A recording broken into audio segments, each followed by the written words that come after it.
Hello Kathleen fans! Ito na nga ha, pareho nag-post mga kasambrers ng pagkain, si Box Office King at saka si Box Office Queen. Itong kay Ma'am Catherine mga kasambrers, kaka-upload lang po niya kanina sa kanyang Instagram account. Parang nasa isang ano siya no, so ang sabi dito parang nasa Thailand pa siya or pumunta siya ng Thailand. If I'm not mistaken, parang throwback pictures ito mga kasambrers, but correct me if I'm wrong.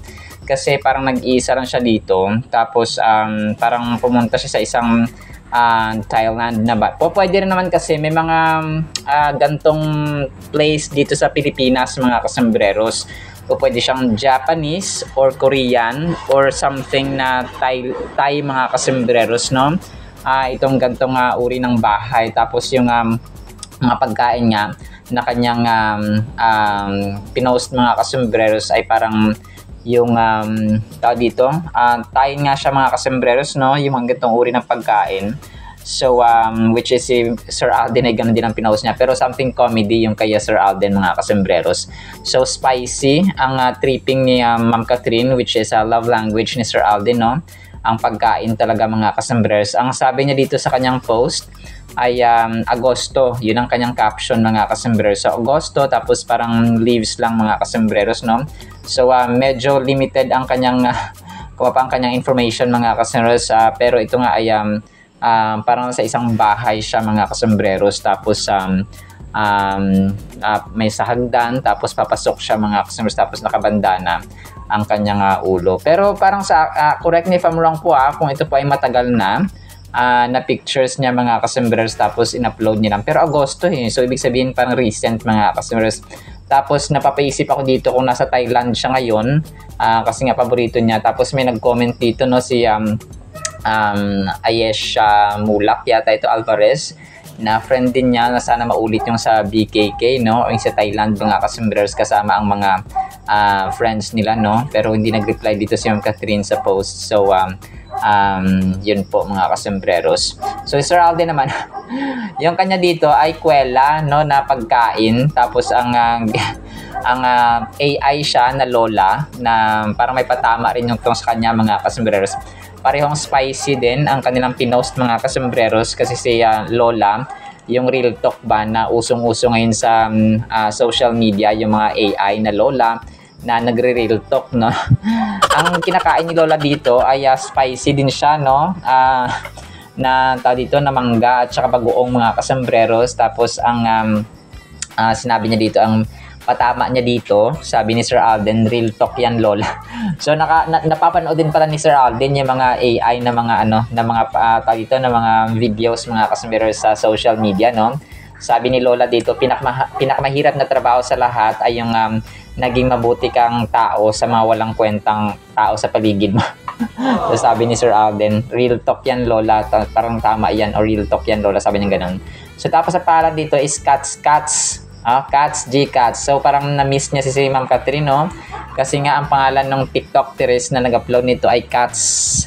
So alam niyo na sino si Cats. Ayun, malinaw na malinaw pa Cats mga kasembreros. Tunog lang naman ni Kat mga kasembreros. So hindi naman niya na-miss, no? Si soon to be Mrs. Fulkerson. Pang-inis lang sa mga bashers, no? So, but kidding aside mga kasembreros, totoo po yan Cats, ito hindi ito tawag dito, fake news or fake information mga kasembreros. Cats talaga ang kanyang pangalan ng TikToker na nag-upload nitong kumakain din ng spicy. So, hindi ko alam kung nagkataon lang, pero pareho silang nag-post, no? So, siguro, dahil nainggit si Sir Alden kasi kumain si Ma'am Catherine ng spicy foods, ay si Pops Alden din yung nagpahuli kunwari. Kasi related sa spicy, maraming mga sili mga kasembreros. So, napagtagpi ko lang. And then ito, next item natin. So, Instagram story ni Sir Alden. Ito muna. So, ito muna si yung isang showbiz insider, no, na si Sir Very Wang, yung kanyang pangalan sa kanyang channel mga kasembreros, ay nagpa-picture kay Sir Alden. Talagang hinanap niya. Tapos sabi nito sa kanyang caption ay favorite kapuso actor niya mga kasembreros si Sir Alden mga kasembreros. Tapos parang nagtawanan pa sila mga kasembreros, no? Tapos sabi niya dito, I'm wearing myself Tapos sabi ni Sir Alden, wearing, kung sino ang gumawa ng suot mo. So sabi niya, I'm wearing myself, no? Tapos sabi ni Sir Alden, siya rin, no, I'm wearing myself. So parang safe na safe talaga tayo dun mga kasombreros, ha? And then next item natin mga kasombreros, ito no, si Sir Alden ulit, no, kanyang Instagram story ay itong parang kasama niya si Ma'am Annette Gozon. And then yung mga iba pang personal mga kasombreros. So yung iba dito ay hindi ko kilala, parang mga influencer at saka mga ano yata ito, mga boss mga kasombreros, no? So si Captain Stan, si May Nice, so, pero medyo hindi ko kilala mga kasombreros, ha, sorry po. And then ito, kinumpa ng isang Catherine admin mga kasombreros, sobrang kulit ito. Kinumpa niya yung mga wacky moments at wacky faces niyan, box office queen mga kasombreros. Ang kakulitan na walang katapusan. Walang katapusan mga kasombreros. So yung padila of course, no, na kumaga pa twinning kaya phenomenal box office king. Walang katapat ang box office king at saka walang katapat ang box office king kundi ang box office queen. Walang katapat ang box office queen kundi ang box office king. Ganon. So dapat mag-partner sila. Magka-level dapat ng mga bilyonarya. At saka parehong mababait at down to earth, no? Talagang magmamatch mga kasombreros. And then ito, so compiled din ito, no? Yung dimple, no, hari ng dimple mga kasombreros, Sir Alden. So parang yung isa dito, ibang angle naman ito mga kasombreros dun sa in-upload natin kanina na in-upload din niya sa kanyang Instagram account. So ito ay parang ibang angulo din ng kanyang mga posing mga kasombreros dun nga sa gabi ng GMA Gala mga kasombreros. So napaka-pogi at napaka-demure ni phenomenal box office king mga kasombreros. And then ito, so next item natin mga kasombreros, ngayon pala, no, yung anniversary ulit ng shooting ni Ma'am Catherine at saka ni Sir Alden doon sa Hello Love Again mga kasombreros. On this day, sabi ito, August 4, 2024, picture ni Ma'am Maha, ni Sir Joros mga kasombreros at yung iba, no, na fans ito doon sa Calgary, Canada mga kasombreros. So wala akong dito, hindi ko dito wala si ayan, so si Sir Joros. So Calgary, Canada mga kasombreros ang so anniversary niya mga kasombreros na isang taon na, August 4. So nagbibilang tayo ng mga nagbibilang tayo dito ng kanilang dati mga kasombreros, no. And then ito, post na isang Catherine admin. So ang ganda, no, pero parang na to, matagal na rin ito mga kasombreros. southernpantry.ph, Denise Ochoa, parang prutas mga kasombreros na naka-karton, no, parang box siya mga kasombreros na kung saan natatakam na siya phenomenal box office queen. So parang medyo matagal na rin ito mga kasombreros, no. And then ito, next item natin mga kasombreros, so si Sir Renato Sayan, no, thank you so much kasi nag-provide siya ng picture, no, na kasi talagang sa Canada pala ito si Sir Renato, or sa Amerika yata, hindi ko nabasing kasi nakakatuwa. Maraming salamat Sir Renato, talagang inad niya ako hinanap niya talaga ako sa Facebook mga kasombreros. So shout out kay Sir Renato Husayan na sobrang solid cat fanatic din ko. Itong picture, no, ni Ma'am Catherine at ni Sir Alden, so although edited ito, so yung bahay, and then nasa mesa sila mga kasombreros, parang nagsusubuan, no, sina soon to be Mr. and Mrs. Fulkerson. Soon to be Mr. and Mrs. Fulkerson. So yun po mga kasombreros na, pero yun nga, shooting pa nila ito sa Hello Love Again mga kasombreros.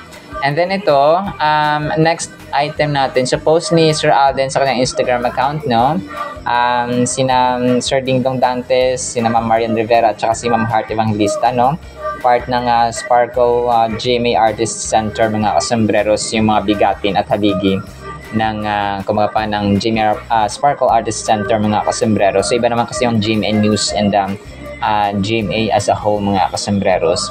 And then ito, so nag-post si nag-post ang yung ibang Catherine admin mga kasombreros ng James Reid at saka Catherine Bernardo na tandem. So pero wala pa namang as long as wala pang confirmation ay hindi tayo maniniwala pa mga kasombreros, ha. na si Ma'am Catherine nga yung leading lady ni Sir James Reid sa kanyang bagong teleserye na ginagawa. So as long as wala pang confirmation, pero pag meron na, so support pa rin natin kasi kanya-kanya naman silang projects. Kahit nga si Ma'am Bel Mariano at saka yung Don Bel, naghiwalay din sila. Barda, parang hindi na nila inaano sa love team mga kasimberos ang ano ngayon. Kasi para hindi masaktan ang mga tao, no, ang mga fans, mga kasimberos, lalong-lalo na. And then ito, so next item natin, nag-post ang isang Catherine admin, no, pero matagal na nito, no. Tennis is life kasi ito lang yung parang sport ni Ma'am Catherine, pero gusto niya i-try ang mag-swimming, no, according dun sa kanyang latest interview with Sir MJ Felipe. Alright, sinasya sa ating Catherine item. So team panatag tayo, no, parehong pagkain at saka hot and spicy ang kanilang pinost ngayon mga kasundaros ngayong araw. So team panatag po tayo. Sana po ay pakinggan po natin ang Word of God. Again, today is August 4, 2025, Monday na po. Blessed evening po sa bawat isa. At para po sa ating Word of God ay sobrang ganda po nito mga kasundaros. Ang title, Grasya ni Lord. Galatians 6:18, Brethren, the grace of our Lord Jesus Christ be with your spirit sa atin. Amen and amen. So ito mga kasundaros, very short lang. Pero si Apostol Pablo dito ay may klima ng kanyang parang panalangin ito, no? Parang sasabi na brethren, mga kapatiran. So ang Galatians ay church ito mga kasembreros na kung saan ay isa rin sa itinayo, no, ni Apostol Pablo mga kasembreros sa Galatia. So parang closing remark or closing message niya ito mga kasembreros sa mga tao roon. So pero napaka powerful nito mga customers. Ito ay nag-emphasize ng kahalagahan ng grasya, okay, ng God's grace mga kasembreros at ang transformative power of Christ, no, and the unity and peace na dapat magkaroon at mayroon sa ating mga believers mga kasembreros sa ating buhay araw-araw. So grasya, okay?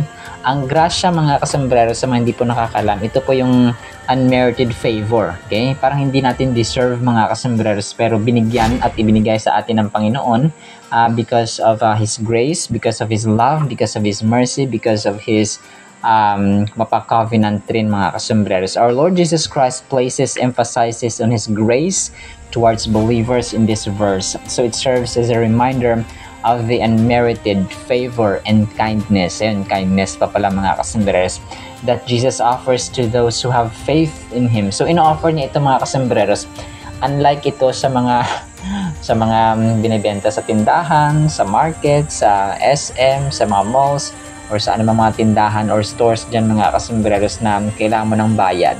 Ito po ay libre, no? Actually, yung mga ino-offer ng ating Panginoon mga kasembreros, although it costs a lot, no, sa kingdom ng Panginoon, sa heavenly kingdom, ay sa mundong ito parang bihira na lang yung nag-value talaga sa grasya ng Panginoon. And only a few people mga kasembreros realize yung kahalagahan ng grace na ito, na kung hindi dahil sa grace ng Panginoon, kung hindi dahil sa pagkamatay ni Lord Jesus Christ sa krus mga kasembreros, ay wala tayo ngayon. Wala na tayo ngayon. Kung mapanatuldukan na yung lahi ng humanity mga kasembreros, kasi pwede naman niyang hindi na ipadala si Jesus Christ kasi Diyos naman siya, no? Kapag ang Diyos po ay Diyos kahit wala ang tao, pero ang tao ay walang-wala at useless kung wala ang Diyos mga kasembreros. Siguro sumabog na itong Milky Way galaxy mga kasembreros, kung saan nakalocate po ang ating Earth or ang ating planeta mga kasembreros. It serves as a reminder. So ito po ay the concept of grace in Christianity is fundamental, okay? Napakahalaga as it highlights the free gift of salvation that comes from God through Jesus Christ. So libre ang kaligtasan. Kumbaga pa, Jesus Christ did the worst and the most agonizing, the most painful na experience mga kasembreros, sa dapat tayo ang humarap doon sa krus kasi tayo ang nagkasala. Pero ginawa niya ang part na hindi natin kaya. Ang atin na lang ngayon ay sumunod, no, at saka magkaroon ng panampalataya, tanggapin siya bilang Panginoon at tagapagligtas na ating buhay, and live according to His words mga kasembreros, in faith sa Kanya at sa kanyang pangalan. It underscores the importance of this divine attribute in the lives of believers by closing with a benediction centered on grace. So, ito po ay benediction, no, sa term sa church, mga kasembreros. Kung prayer ng mga panghuling prayer or panghuling message ng mga kasembreros.